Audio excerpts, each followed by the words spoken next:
Meron na yata.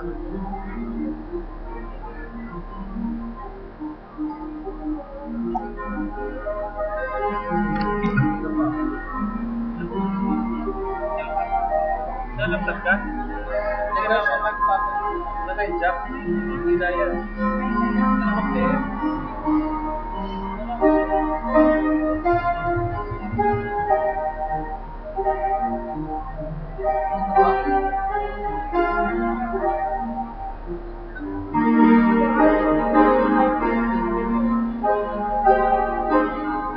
Pwede sana ito. Try mo kasi. Para diretso.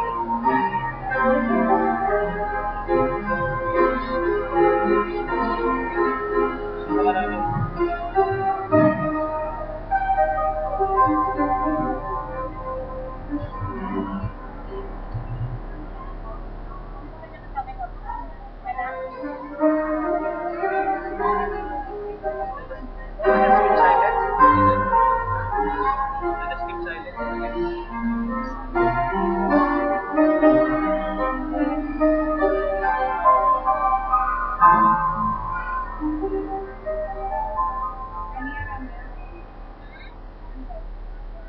Yes, a skip side.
Good morning po. Again, good morning. Yan, happy Sabbath po sa ating lahat. Oh, hail the power of Jesus' name for first song. Hymn number 127.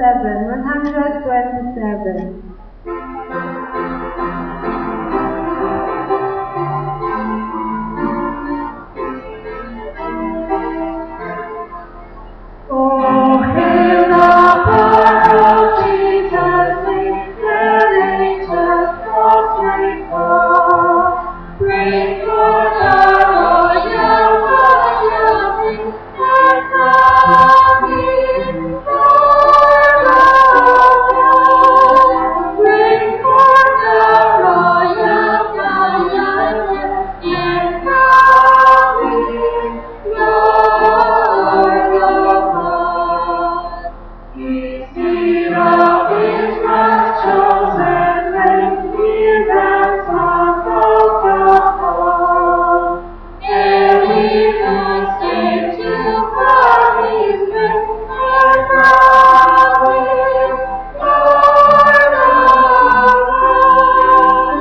And we must sing to God His name, and crown Him Lord of all. Let every children, every tongue praise servants from all. To Him all majesty and strength, and crown Him Lord of all. To Him all majesty and strength, and crown Him Lord of all. Oh, happy yesterday and come, we have peace we pray for. Join in the everlasting song, and crown Him Lord of all. Join in the everlasting song, and crown Him Lord of all. For that song, Worthy, Worthy is the Lamb, hymn number 133. 1, 2, 3.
Tayo po'y nagako na sa ating pakalawang serbisyo.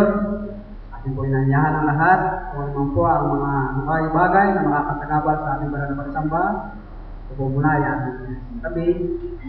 Ang ating pong mga participants ay ating pong makikita sa ating white screen. At ang ating pong tagapagsalita ay ang dati po nating elder ng iba kundi si Brother Erwin Gulka. Sa Psalms 100 po,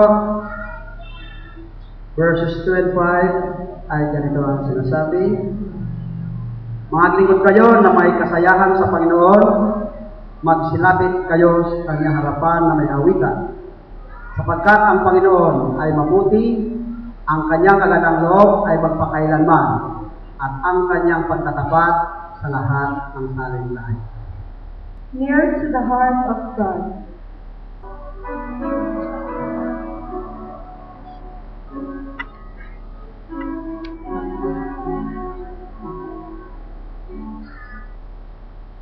There is a place of holiness near to the heart of God, a place where sin and unforgiveness, near to the heart of God. Oh, Jesus, let's remember,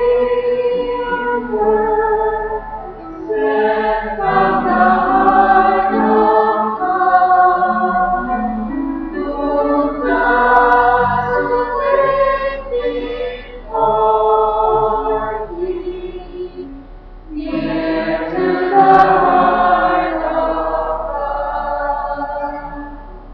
There is a place of hope and sweet, near to the heart of God, a place where we are safe and free, near to the heart of God. Oh, Jesus, let me set from the heart of God, who died before thee, near to the heart of God. There is a place of holiness,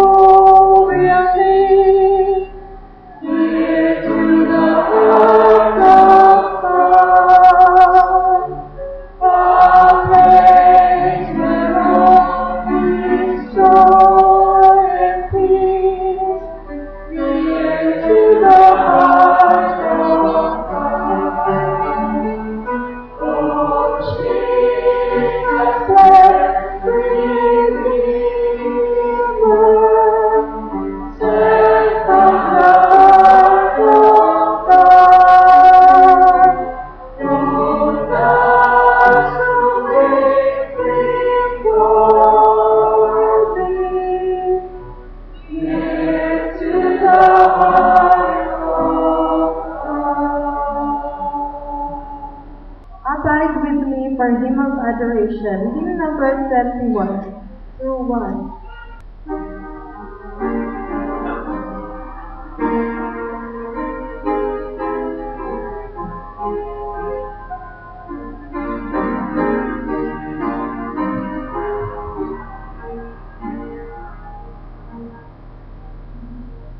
Abide with me in God's forever done. The darkness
Ama, na kayo po ay nasa kaitasan sa mga langit.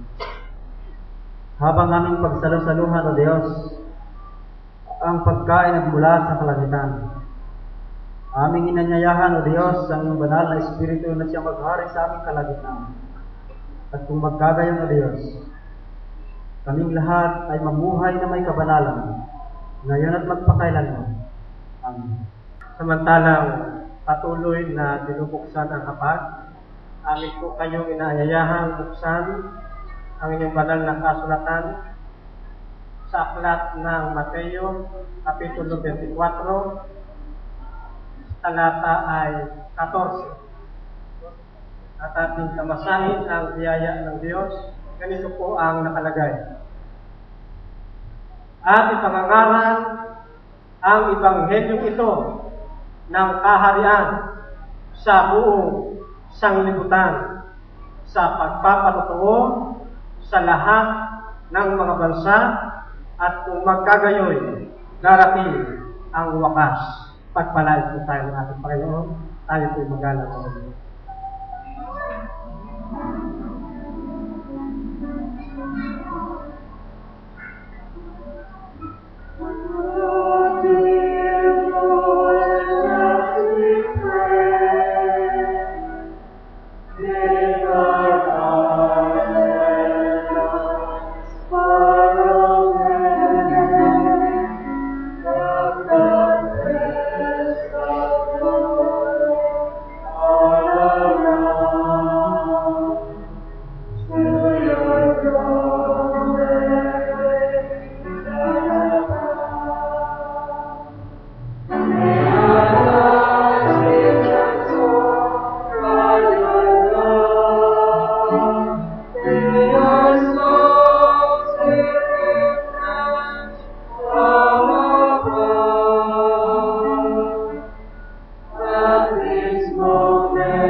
Ngayong umaga, Ama naming banal, na siyang may likha ng buhay na walang hanggan.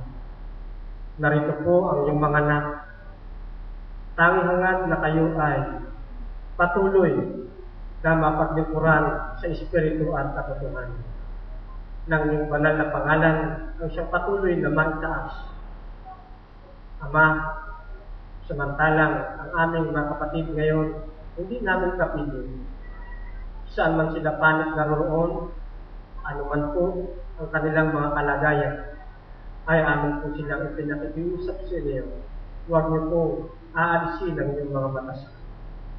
Sa susunod po ng mga pagpupulong, amin silang makakasama. Pinasasalamatan po namin Amang Banal na kami naging matagumpay sa ilalim ng inyong pangangasiwa sa nagdaang sanlinggo.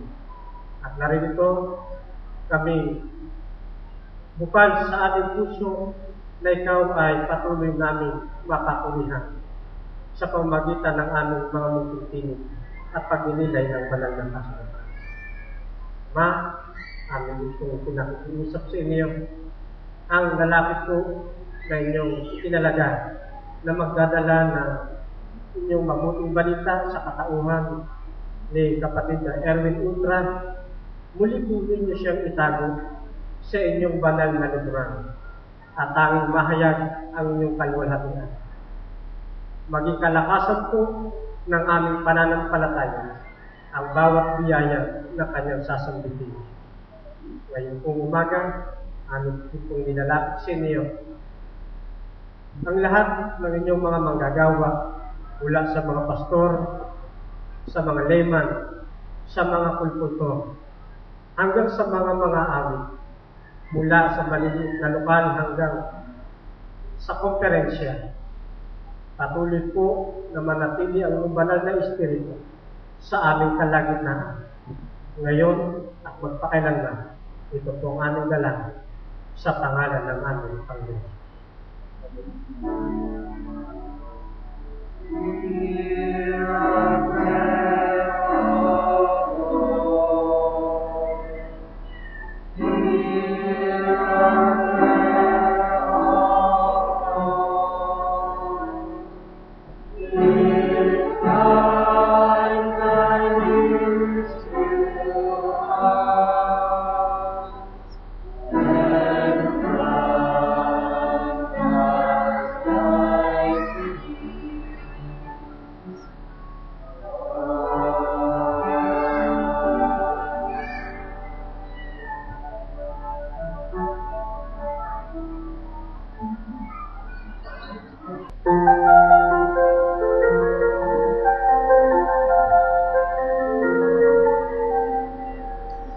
When the road is dark, when the sky is dim, when the path is rugged and you cannot find your way,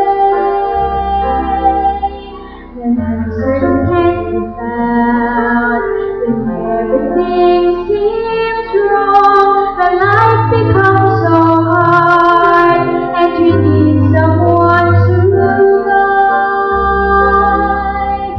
remember, Jesus is the light of life, the only shine the brightest. Oh, Jesus is like the shine upon you. Jesus is the light of life, the night away from you. Oh, Jesus is the light. He will guide you home.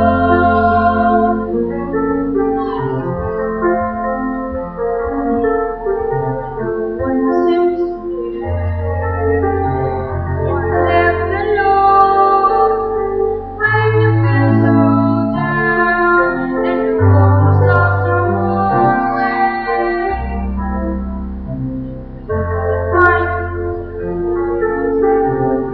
know the reason when all your plans are gone and you don't know where to go. Remember, Jesus is the light, the only shines the brightest. Oh, Jesus gives us light to shine upon you. Jesus is the light shine that keeps the night away from you. Oh, Jesus is the light.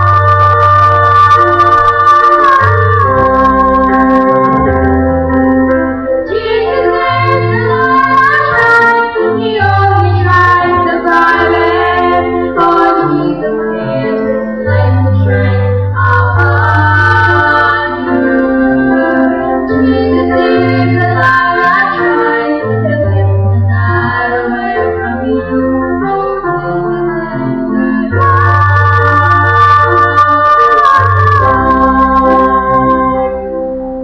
And He will guide, He will guide, He will guide you home. He will guide you home. Ang oras ay alas 10:50.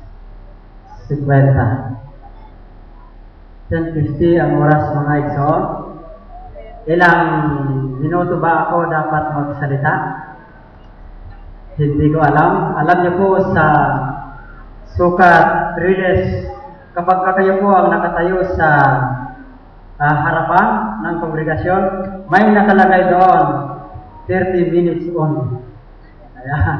Kaya kung mahaba-haba ang iyong pagsasalita, tiyakin niyo igso na matatapos kayo sa loob ng 30 minuto. Maraming salamat sa tanging bilang na ipinagkaloob ng aking mga pamangkin.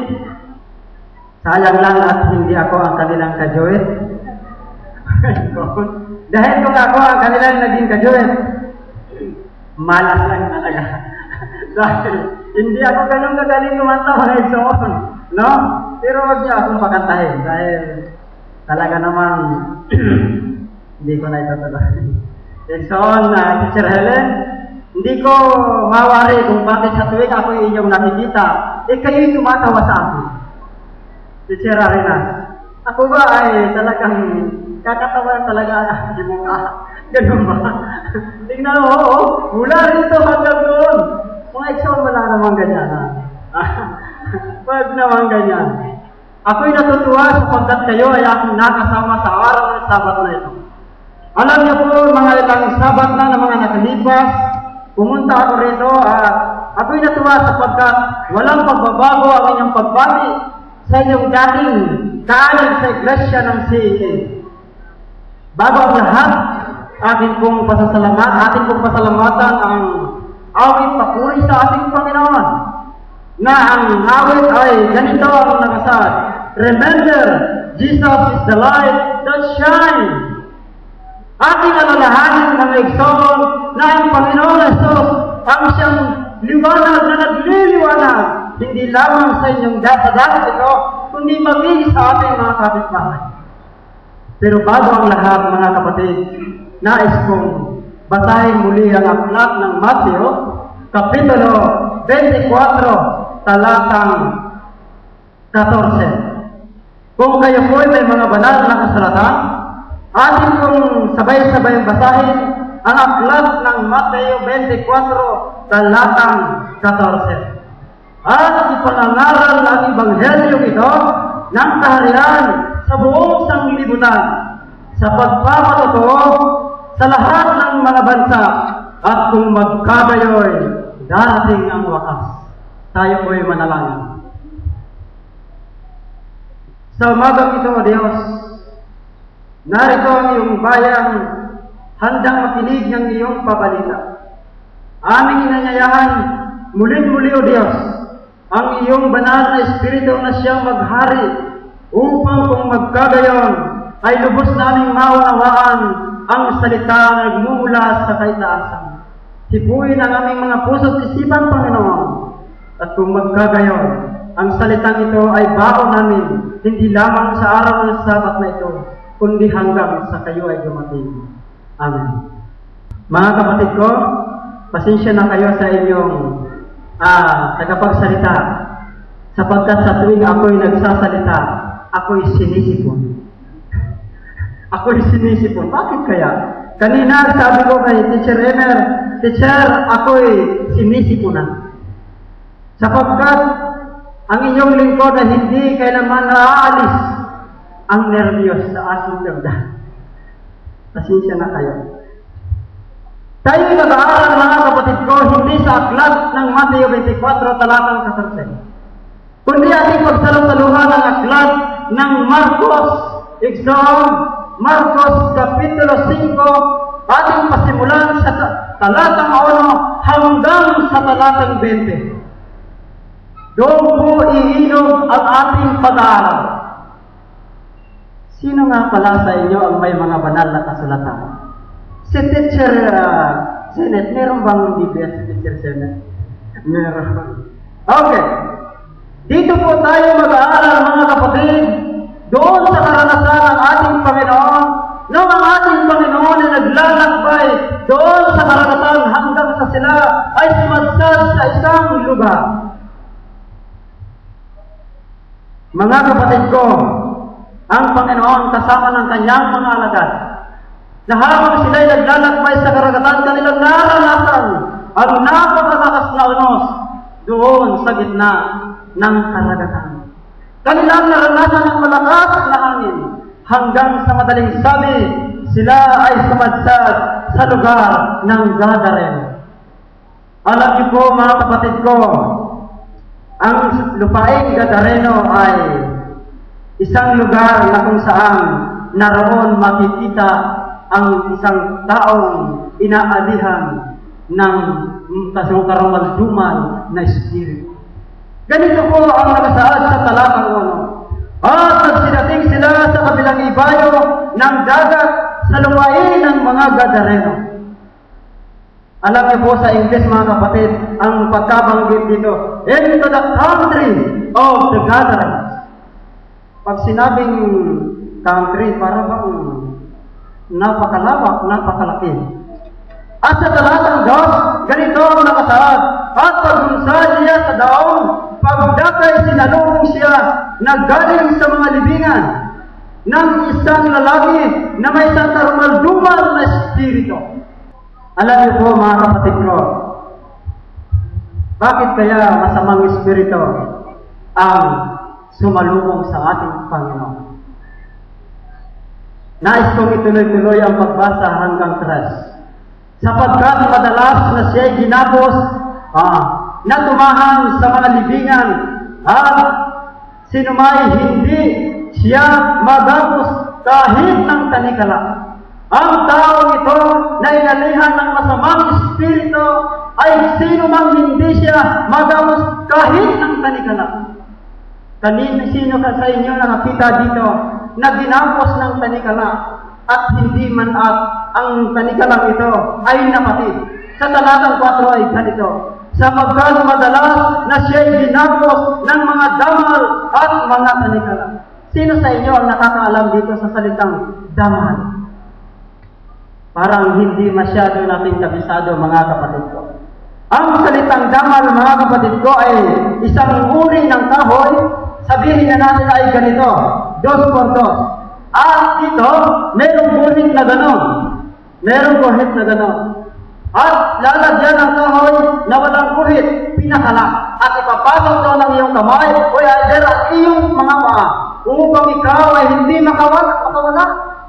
Sa amin doon sa Taluberet, alam niyo po, may pagkahalong Bicol yun ay. Ang tawag sa amin doon ay pandog. Pandog ang tawag sa amin doon. Meron isang tao na baliw sa amin. Kailanman hindi niya napatid ang damal na niya. Ngunit ang tao ito na merong tinatawag na masama o karumalduman na espiritu at ang sabi ng talata, madalas na siya ginapos ng mga damal at ng mga tanikala at pinagpapatid-patid niya ang mga tanikala at pinagpapatigali ang mga damal at walang taong may lakas na makasubil sa kanya. Hoy, ganun na lamang kalakas ang taong ito. Mga kapatid ko, isang taong tandaan ko ninyo, isang taong ginapos ng damal at ng tanikala, pinagpatid-patid ang mga ito, pinagpalibali ang mga damal, walang sino mang makasukil sa kanya. Gayon na lamang kalakas ang taong ito. Mga kapatid ko, nais kong ipaalaala sa inyo, kapag may taong di masupil, mga kapatid, di masupil at di masabihan sa loob ng iglesia nito, magtaka na kayo, mga kapatid ko, baka kayo ay may karumalduman na espiritu na di ninyo nalalaman. Hay, isip-isip tayo, mga igsoon. Baka tayo ay pinagsabihan sa alam niyo po, minsan tayo ay kapag ka nilalapitan ng ating mga elders at hindi ka nakikinig, isang bagay na nakakalungkot. O sino man sa atin na naririto na hindi hanggang tumugon sa mga paanyaya at paalaala, alang-alang sa ating Diyos. Mga kapatid ko, baka tayo ay meron ng karumalduman na espiritu na hindi ninyo nalalaman. Talatang 5. At palagi sa gabit araw ay nagsisigaw sa mga libingan at sa mga kabundukan at sinusugatan ang sarili ng mga bato. Isipin niyo, mga kapatid ko, ang taong ito ay wala sa kanyang sarili. Ang ibig sabihin niya, kapag ang taong ito ay nagsisisigaw, siya ay maingay. Mukhang wala nang maingay sa loob ng iglesia habang tayo ay nagdadala ng pabalita ng Diyos. Habang ako'y nagsasalita, ang aking paningin ay naroon sa likuran, doon sa likuran. Alam niyo po, ang ugali ng inyong lingkod kapag kayo sumasamba, laging doon sa likuran. Pero sa pagkakataong ito, walang maingay sa loob ng iglesia. Praise God! Sapagkat baka tayo naman hindi nakakaalam na isa tayong nag-ingay sa loob ng iglesia upang malisa ang bawat isa na nakikinig ng pabalita ng Diyos. Yung tinatawag na keep on talking during worship. Mag-ingat kayo, mga kapatid. Dahil merong kumukontrol sa inyo. Nakatawa si Exol Ken. Kasama ko yan sa paliparan. Maraming salamat sa iyong pagdating. Talatang 6. Ganito ang nakasaad. At pagkatanaw niya sa malayo kay Jesus, ay tumakbo at siya ay kanyang sinamba. Mga kapatid ko, ang taong ito na may karumalduman na espiritu, na gaya na lamang ang kanyang lakas, pinagbabatid-batid ang mga talikala at ang mga damal, ay lumapit sa ating Panginoon, sumampas sa Kanya. Ating alalahanin mga kapatid, we have two types of worshipers in the church. Meron tayong dalawang uring mananamba sa loob ng iglesia. Una, a true worshipers. Sino yun mga Israel? Silang patuloy na nakikinig at naging masunurin sa salita ng Diyos. Minsan ba, Igsoon, Nener, teacher, kapag ka sinabi, teacher, pwede ba ikaw mag-pray? Kasi wala ang participante. Uy, sabi naman ni teacher, ikaw naman, dapat nakaraang paglinggo sinabi mo sa akin. Meron sinasabi, Igsoon, ngayong Miyerkules, ikaw ang mag-pray. Ay, ikaw Igsoon yun, hindi. Dapat kasi, nakaraan ba, sinabi mo na sa akin. We have only two types of worshipers in the church. At ang pangalawa, a false worshipers. Alam niyo po mga kapatid, tayo ay nagsasamba sa loob ng iglesyang ito sa ating Panginoon. Ang tanong, tunay na ba akong mananamba sa Diyos? Baka naman habang tayo naglilingkod sa Diyos, Igsoon, alam mo yung sino nga yun? Basta yun yung ang bihira. Kala ko pa naman elder yung Igsoon. Tapos, biglang mga Igsoon, nais ng Diyos na tayong lahat ay maging tunay na mananamba sa Kanyang Talatang 7. Ating bilis-bilisan. At nagsisigaw ng malakas na tinig na Kanyang sinabi, ano ang pakialam mo sa iyo? Jesus, ikaw na anak ng Diyos na kataas-taasa. Ang kalumal-dumal na espiritu ay Kanyang kilala ang ating Panginoon. Kita niyo po, ang maliban doon, Kanyang sinamba ang ating Panginoon. Pero pagkatandaan ninyo, hindi upang purihin ang ating Diyos, kundi upang piyain sa karamihan. Minsan ganyan tayo mga Igsoon, kapag tayo ay nakaranas ng paghihirap sa buhay, wala nang makain, tatanungin natin ang ating sarili, o Diyos, bakit ganon? Kung kaya lang bumalik sa iyo, ay kaya na lamang aking nahirapan na yun. Mayroong bang Diyos na ganito sa aking buhay? Tanungin niyo mga Igsoon ang inyong mga sarili. Ayaw ng Diyos na mayroong ganon sa loob ng iglesia. Huwag nawang masumpungan ng Diyos ang Kanyang bayan na ganitong uring pamumuhay. Na si Jesus ay Kanyang kilala.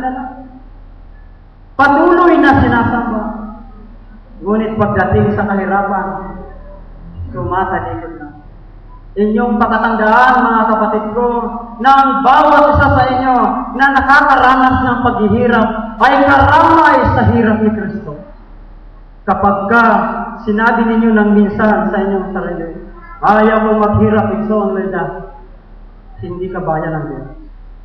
Sapagkat ang bayan ng Diyos ay dumadanas ng paghihirap.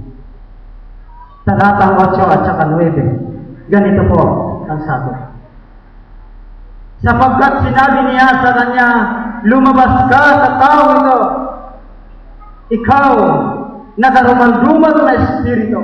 At tinanong niya siya, ano ang pangalan mo? At sinabi niya sa kanya, Pulotong ang pangalan ko, sapagkat marami kami.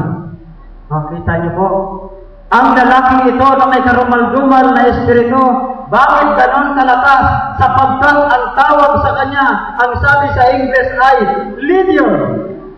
Pag sinabing Legion, mga kapatid ko, ang ibig sabihin nito sa Roman soldiers ay 6,000 soldiers. Kita niyo po?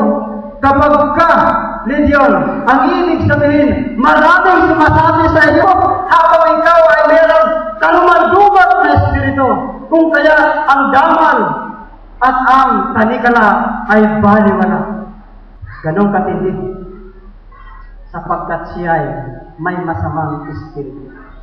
Ngunit ang tao ito ay pinagaling ng ating Panginoon.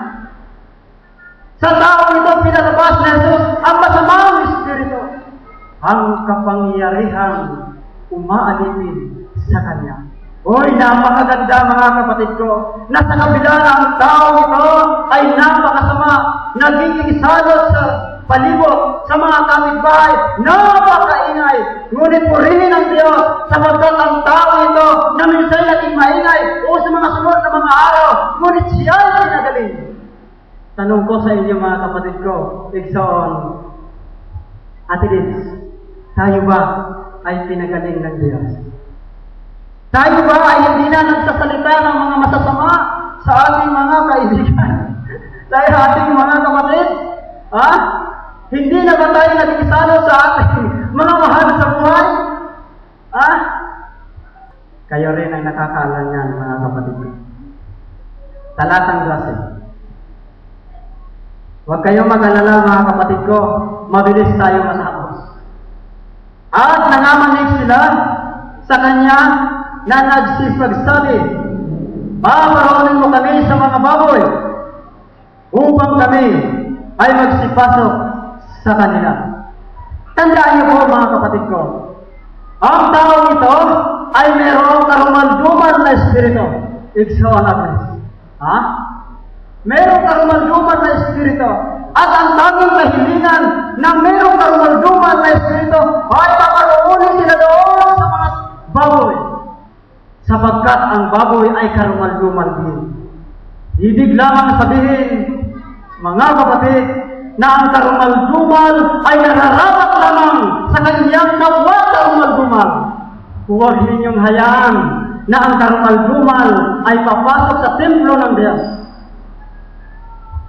Hindi bagay ang karumal-dumal ay papasok sa bayan ng Diyos. Tandaan niyo po yan, mga kapatid ko. Kumusta mga minamahal ang ating mga pananampalataya? Wala na nga bang karumal-dumal na nananahan sa ating mga puso, sa ating mga isipan, habang tayo ay nag-aantay sa Diyos na iyo at ng aking pinaglilingkuran?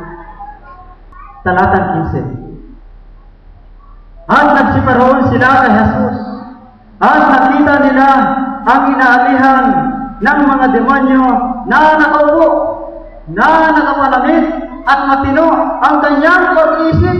Aba, mga kapatid ko, ang tao inaalihan ng masamang espiritu o ng karumal-dumal na espiritu na pinagaling ng ating Panginoon ay nakitang nakaupo na. Ay dati siya ay nagtatakbo. At ang sunod, nakapanamit, aba siyempre maayos na. Maaring dati-rati, siya, ang kanyang damit ay gulang-gulanit. Sinasaktan ang kanyang sarili. Pero ngayon, siya ay nakapanamit ng maayos. Matino na ang kanyang pag-iisip. At sa kanilang paningin, naging takaw pansin sa kanilang paligid.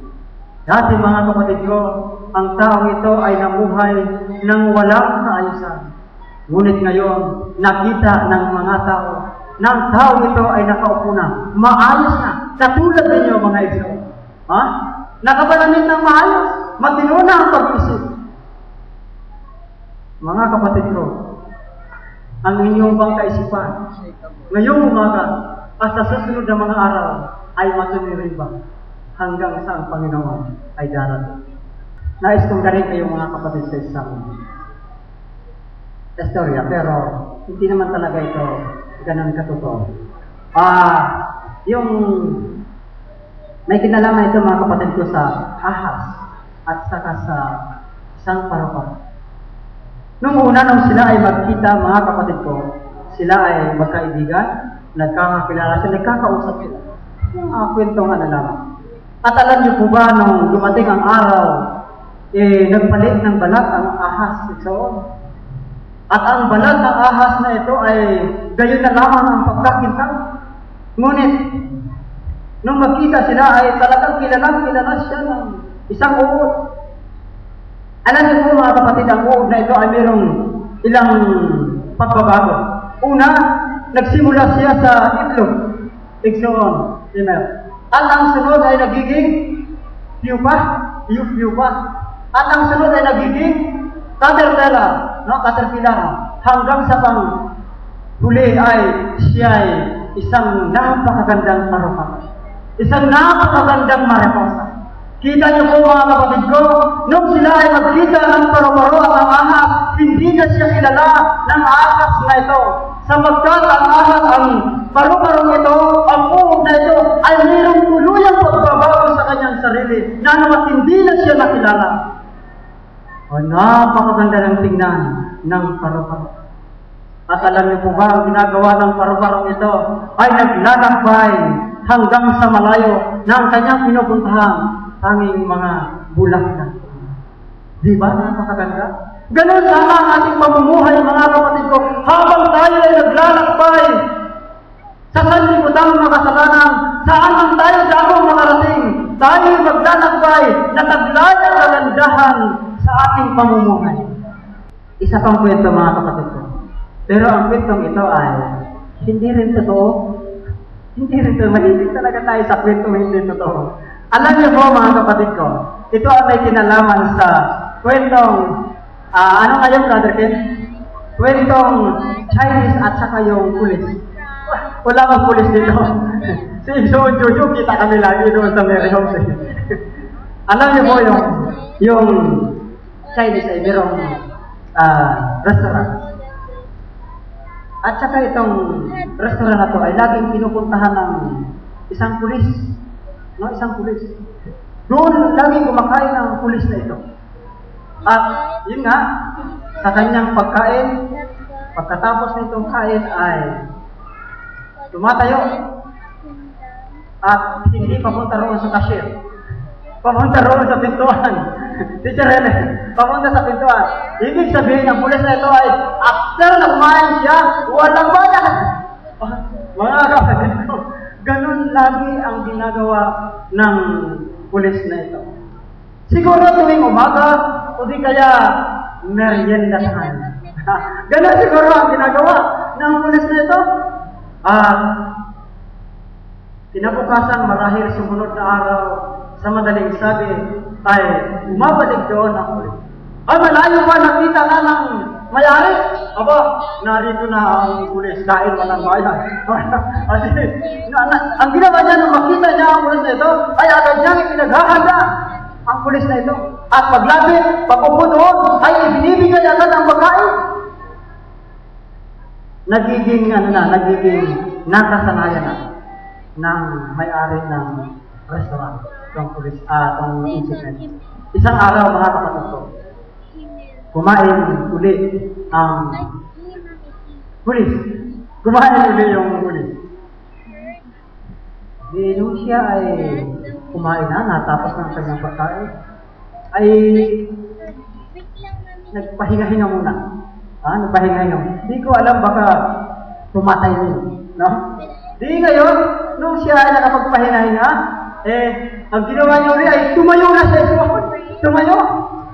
Marahil yung kanyang pagtayo ni Cherleve, talagang nakadireksyon papunta roon sa cashier. Yun nga ang ginawa niya. Nung kanyang pagtayo, ay humakbang pasulong at pumunta roon sa may-ari ng restaurant yung isip ngayon, sa cashier ng cashier. At nung lumpalat na ang pulis na ito, ay kanyang binubot ang kanyang wallet. At tinignan ang wallet, nakita na maraming pera, at inabot ang bayad doon sa may-ari ng restaurant, yung engineer. Sabi ng pulis, Sir, ako hingi tawad sa iyo. Sabi niya. Dahil sa kalipas na mga araw ako kumakain walang bayan. Kasi Kristiyano na kasi ako. Hoy! Kita niyo po, kapag pala ang taong nakikitaan ng pagbabago o ng pagbabago mula sa kanyang datihang pamumuhay, ay nakikitaan naman ang talagang magandang gawi sa kanyang buhay. Abay, sumagot din ang teaching. Iksoon, full skin. Yung sumagot ang isa, sabi ko nung, ako rin, sir, hingi rin ako tawad sa'yo. Kasi tuwing ako bigay pagkain sa'yo, ako dura doon. Ako dura doon. Wala nang magawa ako kasi nauna ang sorry. Ako, hindi rin ako sorry sa'yo. Sir, kasi tuwing ako bigay sa'yo pagkain, ako dura doon. Oy, mga kapatid ko, ang sabi ng Injik, kasi Kristiyano na rin ako. Abay, parehas na sila Kristiyano. Mga kapatid ko, sapagkat ikaw at ako ay namuhay na taglay ang Kristo sa ating mga puso, sa ating mga buhay, mayroong pagbabago sa inyo at sa akin. Amen, mga kapatid? Mga kapatid ko, sana nga, na sa pagdating ng ating Panginoon, ikaw at ako, tayo lahat na nalayoso, at ang patuloy na ating sinuturuan ng banal na kasalatan ay magkita-kita tayo doon sa kalangitan. Talatang 17 mga Iksoon at saka 18. At sila ay nagpasimulang magsipamanhik sa kanya na siya'y umalis sa kanilang mga hangganan. At habang lumululan siya sa daong, ay ipinamanhik sa kanya ng inaalihan ng mga demonyo na siya'y ipagsama niya. Nung nakita ng taong pinagaling ng Diyos na ating Panginoon kasama ng kanyang mga lagad na sasakay na doon sa barko upang lumisan at ipagpatuloy ang gawain ng Diyos sa pamamagitan ng Ebanghelyo, ay nakita ng lalaking ito. Siya na may tumakbo papunta roon at ang sabi niya, isama ninyo ako. Mga kapatid ko, napakabuti ng lalaking ito na tapos siyang pinagaling mula sa karumal-rumal ay kanyang nakita sa kanyang sarili na dapat para siya tumugol sa panawagan ng Diyos. Ano nga ba ang panawagan niyo? Ang panawagan na ikaw at ako ay makiisa sa gawain ng ating Panginoon sa pangangaral. Ngayong umaga mga Iksoon, nakaatang sa inyo ngayon ang gawain ito na ipangaral ang salita ng Diyos. Kung ang bawat isa sa atin ay hindi lahat makapangaral sa pamamagitan ng Bible study, ngunit ang nais ng Diyos na makita sa inyo at saka sa akin ay mamuhay na may kabanalan sapagkat ikaw at ako ay sulat ni Kristo na nababasa habang tayo naglalakad sa lansangan. Nais ng Panginoon na tayo tumugon maging sa gayong kaparaan. Mga kapatid, talatang 19. At sinabi niya, itinulot sa kanya, at hindi niya itinulot sa kanya, kundi sa kanya sinabi, umuwi ka sa iyong bahay, sa iyong mga kaibigan, at sabihin mo sa kanila kung gaano kadakilang mga bagay at ginawa sa iyo ng Panginoon at kung paano kinaawaan ka. Ibig sabihin, noong lumapit ang tao ito sa ating Panginoon na siya isasama, sumagot ang Panginoon, huwag ka lang sumama. Dito ka na lang, umuwi ka sa iyong bahay. Sabihin mo ang mga dakilang bagay na ginawa ng Panginoon sa iyong buhay. Aba, ang ating tungkulin ngayon ay ang ipangaral ang mabuting balita sa loob ng ating mga tahanan, sa ating mga kapitbahay, at sa ibayang bayan, katulad ng lalaki ito. Mga kapatid ko, habang hindi pa dumadating ang ating Panginoon at siya'y nalalapit na, kinakailangan na tayo ay mamuhay katulad ng pamumuhay ng ating Panginoon. Ang sabi ng awitin kanina, remember, Jesus is the light that shines. Gayon na lamang ang pagliliwanag ng ating Panginoon, maging sa taong inaalihan ng karumal-dumal na Espiritu. Talatang 20. At siya'y umaon ng kanyang lagat at nagpasimulang ihayag sa Decapolis kung gaano kadakilang mga bagay ang sa kanya ay ginawa ni Jesus at nanagtaka ang lahat ng mga tao. Mga kapatid ko, ang lalaking ito, sapagkat hindi siya sumama sa ating Panginoon, siya ay nangaral hanggang sa nakarating sa Decapolis. Alam niyo po, ang salitang Decapolis ay compound words po yan. Sa Greek po, ang salitang Deka, ang salitang Deka, ang ibig pong sabihin niyan ay 10 sa Greek. Ang pulis naman ay bayan. Kaya ang lalaking ito na nangangaral ay umabot hanggang sa 10 bayan. Ganun kasipag ang taong ito. Kumusta mga kapatid ko? Tayo ba ay nakapangaral ng katulad ng ganitong uring pangangaral ng lalaking pinadaling ng misa ng ating Panginoon?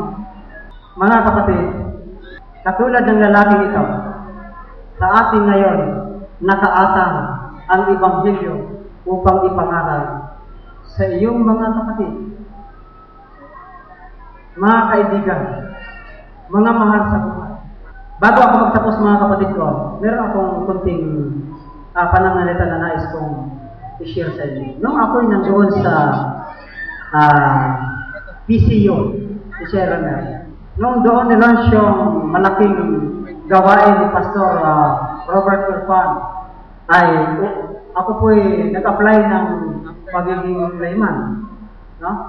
At doon ko narinig nung siya ay pag-sermon, nais niyang, ay kanyang idinidiin na kung papaano tayo gumamit, o papaano natin tuklasin, o gamitin ang talento na meron kayo at meron ako. E di, ang sabi ni Pastor Gulpan, Sister, ano ang iyong talento? Ay ganito. Ay, ikaw iso, ano ang iyong talento? Abay, maya-maya, lumapit ang isang babae. Ang sabi niya, si Pastor, nakakahiya kasi yung talento ko eh. Bakit naman, sister? Walang, dahil hindi dapat hindi kahihiya yung talento. Ang sabi naman ni Pastor Gulpan, ano ba yung iyong talento? Ang sabi ni Pastor kasi, chismis kasi yung chismis na yung kanyang talento. Sabi ni Pastor naman, tama yan, sister. Tama yan. Yung pagiging chismosa, i-drive mo na lang yan sa pagkangaral. Ay dumating ang araw na iso, matagal silang hindi nagkita ni Pastor Gulpan. At nung magkita siya ulit, lumapit muli ang babae nito at ang sabi niya, praise God, Pastor, sapagkat sinunod ko ang iyong sinabi sa akin na ang ating pagiging chismosa ay ginamit ko sa pangangaral ng ating Panginoon. Ano mga kapatid? Sino ba sa inyo dyan ang mga chismosa? Taas niya ang kamay. Walang chismosa. Mamaya makarinig ako sa inyo. Mga kapatid ko, ang nais ng Panginoon na huwag masumpungan ito sa loob ng Iglesia. At kung magkagayon, sa pagdating ng ating Panginoon, ikaw at ako ay masumpungang patuloy na gumagawa. Happy Sabbath sa inyong lahat. Bago mo tayo i-assist sa ating mga diakono, babasahin ko sa inyo ang handog budget ng Iglesia. Tulad ng babaeng balo ng Sarifat, ang Diyos ay pawang naghamon at nangangako. Dalhin ninyo ang buong 10 bahagi sa kamalay upang magkaroon ng pagkain sa aking bahay. At sa gayoy, subukin ninyo ako. Ngayon, sabi ng Panginoon ng mga hukbo.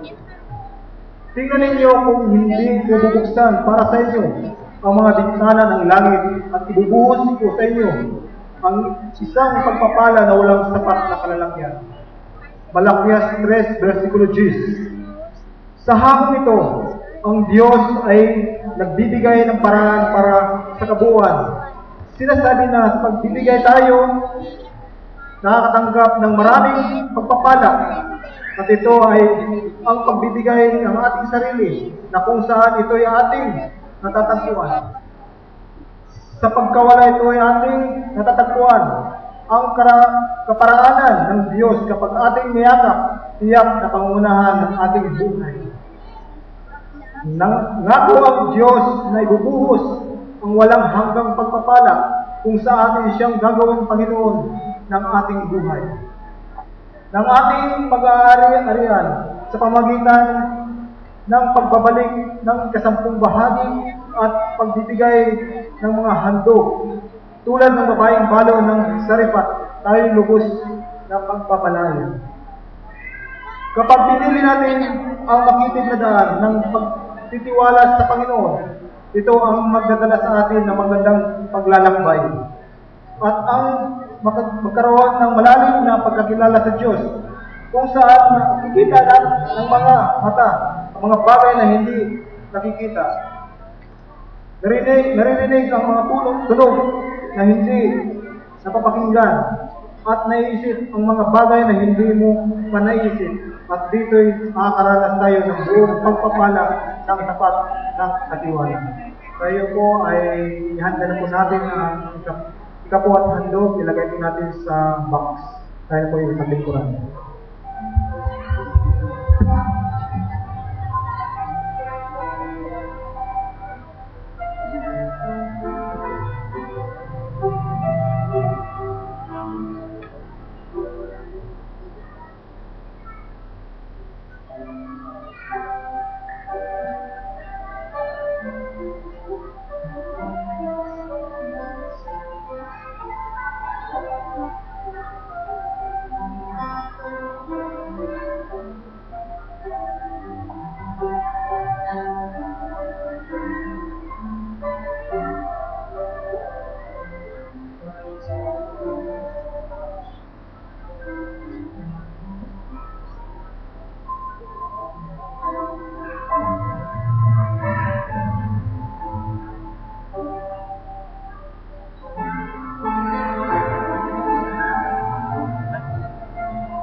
Shall we all stand? Bless the Lord, bless the Lord, hearts of men, hearts is the victory, the conquerors of love is in thy praise. Tayo po'y manalangin. Mahabagin at dakila po namin Diyos Ama, nariyan kayo po sa katastasan ng mga langit. Kayo po, Panginoon, ang siyang may-ari ng lahat ng mga bagay na narito sa libutan ng Panginoon. Kasama niya rin po, Panginoon, ang iyong ibinigay sa bawat isa sa amin, Panginoon, ng aming hirap na buhay, Panginoon. Salamat po ng marami, Panginoon, at napakabuti niyo po, Panginoon, sa amin. At kami po iningatan sa araw-araw at oras, panahon, Panginoon, na binigyan niyo kami, Panginoon, ng pagpapala, higit sa lahat, Panginoon, ang aming pong physical na pangatawan at higit sa aming pong pananampalataya na laging nakong Panginoon sa inyo. Salamat po ng marami, Panginoon, sapagkat kayo po ay pinupuri ka namin, sinasamba ka namin sa Espiritu at katotohanan. Panginoon, sa mga oras pong ito, narito po, Panginoon, ang ikasampu at ikasampung bahagi ng aming pong binabalik, Panginoon, sa inyo upang ito ay magamit sa mabuting kaparaanan, Panginoon, na ito ay maraming mga kaluluwang may hatid ni Panginoon sa inyong paanan, Panginoon. Salamat po ng marami, Panginoon, at naway tulungan mo, Panginoon, ang mga naghahanap buhay, na nawa, Panginoon, sila po ay bigyan ng pagpapala, Panginoon, na walang sapat na paglalagyan, Panginoon, at higit sa lahat, Panginoon, ang mga negosyo, Panginoon, bigyan niyo rin sila ng pagpapala, Panginoon.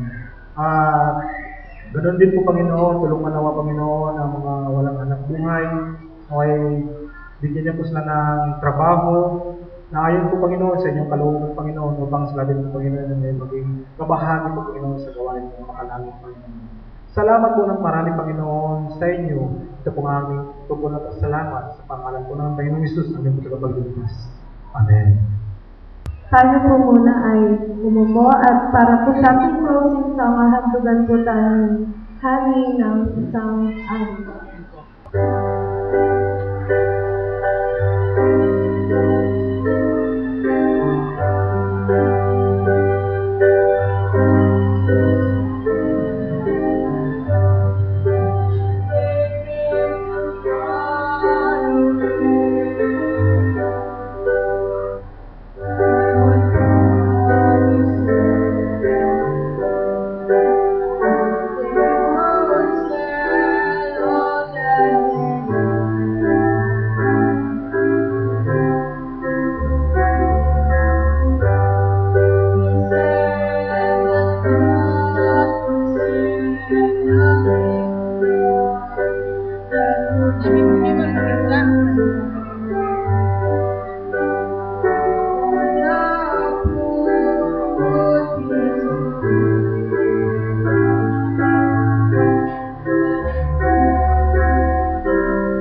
tayo lahat ay tumayo para sa ating panalangin. Napakabuti ninyo, O Diyos, sapagkat aming nadama, Panginoon, ang inyong paghahari sa aming kalagitnaan. Maraming salamat, O Diyos, sa mga paalaala na kami ay patuloy na magliliwanag alang-alang sa inyong banal na anak na si Jesus. Maraming salamat, Panginoon, na kung papaano ninyo kami pinagkalooban ng pangako upang kami ay patuloy na maglingkod sa inyo hanggang sa kayo ay dumating. Maraming salamat din, O Diyos, sa mga paalaala sa pamamagitan ng mga awitin na kung papaano, O Diyos, sa aming tatanggapin ang kaharian na kailanmay hindi masisira na inyong inihanda sa iyong bayan. O kayong bayan ng Diyos, sa tanghaling ito, tanggapin ninyo ang patuloy na pakikisama ng banal na Espiritu hanggang sa iya ay dumating ang ating Panginoon Jesus. Maraming salamat, Panginoon, sapagkat ito ay aming inilagay sa aming mga puso't isipan hanggang sa kayo ay dumating. Amen.